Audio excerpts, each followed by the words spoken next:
That was the most significant defeat that the Zionist movement had ever experienced from the day it was born, when Crimea returned to Russia.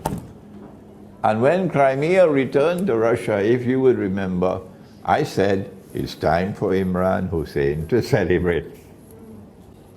Because I was looking at the subject from eschatology. And so what we are now about to witness is a Russia who commands power in the Crimea, in the Black Sea, because of control over Crimea. So when the war begins, what's going to happen? Remember, the first of them passed long, long ago. And most of them have already passed, Gog and Magog. So now they are weak in the north, and they're strong in the south. The power base is in the south now, in and around the Holy Land. So when the war takes place, what we'll see is a repeat of history. History will repeat itself one more time, that they are going to be checkmated by Russia in the north. In consequence of being checkmated by Russia in the north, that is why the conquest of Constantinople will become possible. When the conquest of Constantinople takes place, the backbone of NATO will be broken. But I don't think the conquest of Constantinople is possible without civil war in Turkey. And they just laid the foundations for that civil war with their bogus coup d'etat. That was, I think, 2 months ago or a month and a half ago. A bogus coup d'etat that even a schoolboy could see it's already planned in advance not to fail. Okay? Even a schoolboy could see that. You think the Russians can't see that? Even a schoolboy could see, you think the Russians can't see that? That it was planned to fail. It was planned so that the Turkish president could be able to wipe out all the opposition that he had. Opposition, for example, to waging war on Syria.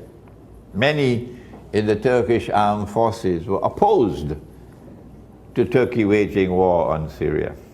Okay? Now they have been wiped out. They're no longer there. It's only a matter of time now before Turkey will attack Syria. Once Turkey attacks Syria, Russia is going to respond with full force. Oh yes.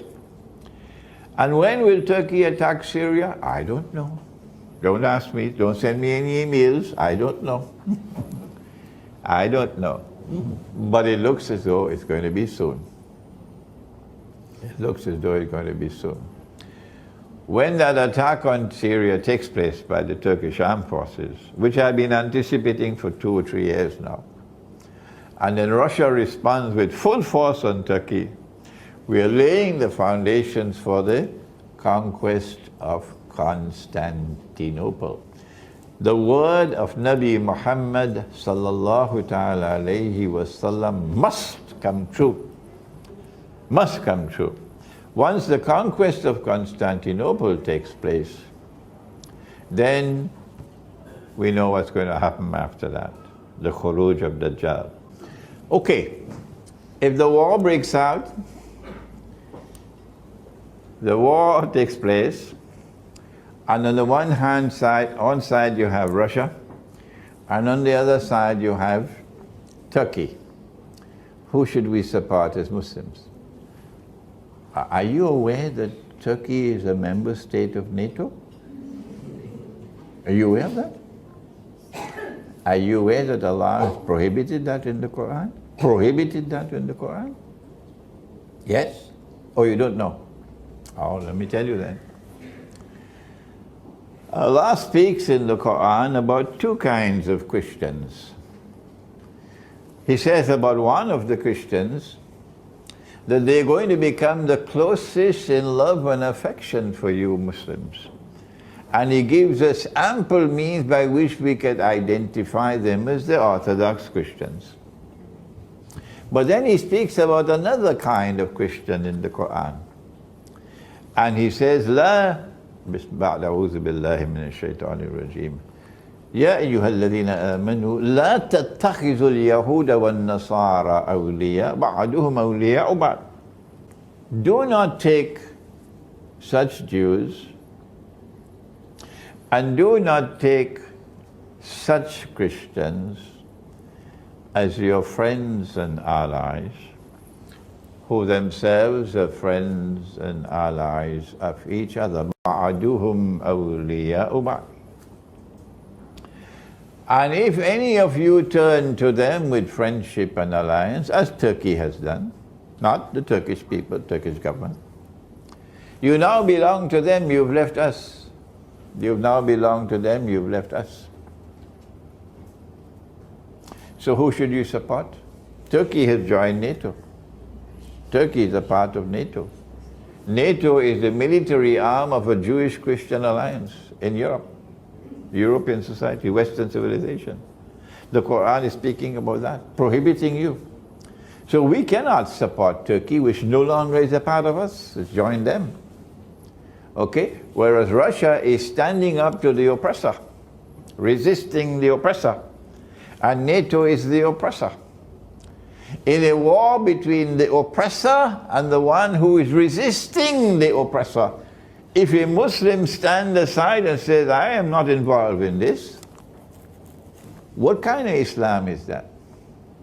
You're supposed to support the victims of oppression. You're supposed to support those who are standing up to the oppressor, because Allah gave to this ummah a mission.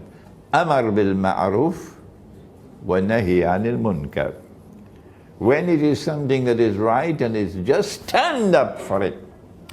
And when it is unjust and false, stand up against it. Don't eat biryani and go home and sleep. So you have to support Russia, because Russia is standing up to the oppressor. Any more questions? The malhama is most likely going to start with a Turkish attack on Syria. I said that. But whenever I give an opinion, you know the rule.